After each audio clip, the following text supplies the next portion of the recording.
បាទអូខេសួស្តីបងប្អូនទាំងអស់គ្នាអញ្ចឹងថ្ងៃនេះខ្ញុំមកបង្ហាញជាមួយនឹង product ប្រភេទ alarm របស់យើងអូខេអញ្ចឹងប្រភេទ alarm របស់យើងមានពូប្រភេទ alarm hub ហើយយើងមានពូប្រភេទ standalone បាទដោយដែលខ្ញុំបានដាក់ខាងនេះអញ្ចឹងជាពូប្រភេទ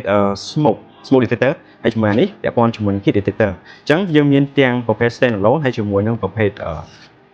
alarm hub អញ្ចឹង alarm hub យើងត្រូវការមាន hub ហើយជាមួយនឹង accessory ជាច្រើនទៀតដូចជាពូប្រភេទ smoke មានពូប្រភេទ wireless PIR detector ហើយយើងមាន water leak detector អានេះយើងសម្រាប់ដាក់នៅតាមទូ server ឬក៏កន្លែងណាដែលគិតថាវាមានជំរាបទឹកផ្សេងៗដើម្បីឲ្យវា alarm យើងអាចប្រើពូប្រភេទនេះបានអញ្ចឹងឲ្យតែមានទឹកជ្រាបនៅកន្លែងខាងក្រោមនេះគឺវា detect មកវា set surround មកហើយអញ្ចឹងពូទាំងអស់នេះគឺមានពូប្រភេទ door sensor អីហ្នឹងគឺយើងប្រើជាមួយនឹង alarm hub របស់យើងបាទអានេះយើងអាចប្រើ app បានសិនជាយើងចង់ប្រើជាមួយពូប្រភេទ standalone មកក៏ក៏យើងមានដែរបាទយើងមានពីរប្រភេទនេះយើងមានពូប្រភេទ heat ហើយជាមួយនឹងប្រភេទ smoke អញ្ចឹងកន្លែងណាមានផ្សែងវានឹង alert alarm មកយើងហើយកន្លែងណាវាមានភ្លើងឆេះអីផ្សេងៗហ្នឹងក៏វា load alarm ស្រែនៅយើងដែរប៉ុន្តែវា load ជា